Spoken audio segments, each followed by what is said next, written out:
میری بیٹی تو میں کیوں نہیں دے دیتا؟ اس کے ساتھ مل کے تم شفق کے خلاف شفق واقعی مجھ سے طلاق چاہتی ہے۔ زارون شفق کو طلاق نہیں دے رہا۔ سازش آپ دیکھیں گے کہ زارون اس بات پر سوچ سوچ کر پاگل ہو رہا ہوتا ہے کہ شفق مجھ سے کیوں طلاق لے رہی ہے۔ مجھے کچھ سمجھ نہیں آ رہا، جب مجھے راشد نے یہ کاغذ دیے ہیں کہ اس پر میں سائن کر دوں تو میں اس پر سائن کر کیوں نہیں پا رہا، کیونکہ میرے دل میں ابھی بھی شاید شفق کے لیے محبت ہے۔ دوسری طرف آپ دیکھیں گے کہ معصومہ تو اپنی بیٹی کی ساری چالیں جان چکی اور اسے بہت غصہ آتا ہے مقام پر۔ وہ کہتی ہے کہ یہ پاگل لڑکی کیا کرنے چلی ہے، اگر یہ چیز زارون کو پتہ چل گئی تو وہ کھڑے کھڑے اسے طلاق دے کر گھر سے نکال دے گا، اور یہ چلی ہے شفق کو گھر سے بے گھر کرنے کے لیے۔ لیکن اس لڑکی کو میری کوئی بات سمجھ نہیں آتی۔ ادھر آپ دیکھیں گے کہ ماہم راشد کو کال کر کے کہتی ہے کہ ابھی تک تمہارا کوئی کام نہیں ہوا، اور ادھر تم جانتے ہو نا کہ زارون بھی طلاق نہیں دے رہا شفق کو، وہ تو اس کاغذ پر سائن ہی نہیں کرے۔ اس پر راشد کہتا ہے کہ تم پریشان نہ ہو، میں نے اتنا شفق کو کر دیا ہے کہ وہ آپ خود خلا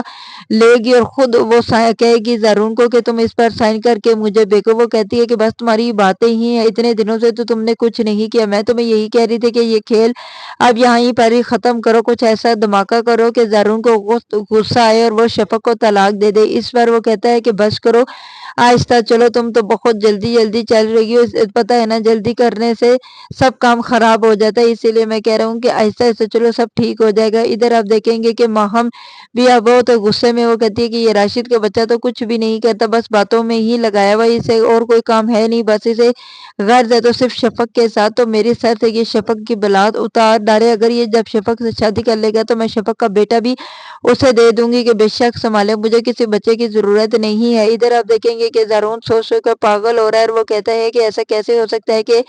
شفق مجھ سے طلاق مانگ رہی ہے، اگر واقعی اس نے میرے ساتھ نہیں رہنا تو وہ مجھے کیوں نہیں بتا دیتی تھی، میں خود ہی اسے فارغ کر دیتا، لیکن میں کیا کروں، میرے دل نہیں یہ چیز مان رہا، مجھے لگتا ہے کہ ابھی بھی شفق مجھ سے محبت کرتی ہے، اسی لیے میں سائن کر نہیں پا رہا، نہیں تو میں کس ٹائم سے یہ سائن کر کے یہ رشتہ ہی ختم کر دیتا تاکہ وہ آزاد ہو جائے اور دوبارہ راشد کے ساتھ اپنی زندگی گزار سکے۔ میں جانتا ہوں کہ وہ راشد کے ساتھ اب بہت خوش ہے، اسے تو نہ بیٹے کی اور نہ ہی میری ماں کی اور نہ ہی اس گھر کا خیال، اگر اسے ذرا سا بھی خیال ہوتا تو وہ واپس آتی، کبھی میرے سے کال کر کے بچے کے بارے میں پوچھتی، اس نے تو بالکل بھی نام نہیں لیا۔ ادھر آپ دیکھیں گے کہ بالآخر مجبور ہو کر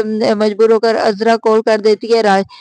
شفق کو، جب شفق کال اٹھاتی ہے تو رونا شروع ہو جاتی ہے اور کہتی ہے کہ پھپھو آپ کیسی ہیں، تو ادھر وہ عذرا کہتی ہے کہ میرے بیٹا تم گھر واپس آ جاؤ، تم کہاں چلی گئی ہمیں چھوڑ کر،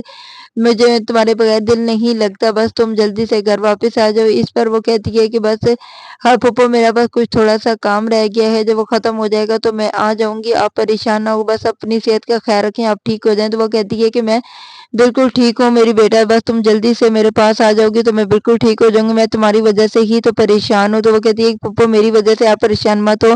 بس آپ اپنا اور زین کا خیال رکھنا، کیونکہ زین کی مجھے بہت یاد آتی ہے، مجھے کئی دنوں سے اس کے خراب برے خیالات آنے گے، جیسے اس کی زندگی خطرے میں ہے، آپ پلیز اس کا خیال رکھنا۔ اس پر عذرا کہتی ہے کہ میں تو اس کا خیال رکھتی ہوں، لیکن تم ماں ہونا، جیسے ماں خیال رکھتی ہے ویسا کوئی بھی نہیں رکھ سکتا، اس لیے میں کہتی ہوں کہ میری بیٹا گھر واپس آ جاؤ۔ آپ دیکھیں گے کہ ماہم یہ سب کچھ سن کر بہت غصے میں آ جاتی ہے اور کہتی ہے کہ میں شفق کو گھر گھسنے دوں گی نا، آپ کی خواہش ہی رہ جائے گی، میں کبھی بھی شفق کو اب زارون کی زندگی میں واپس نہیں آنے دوں گی، اور نہ ہی کبھی زارون کو شفق کے پاس جانے دوں گے، جو بھی ہو دیکھا جائے گا، لیکن ان کے لیے ایک دوسرے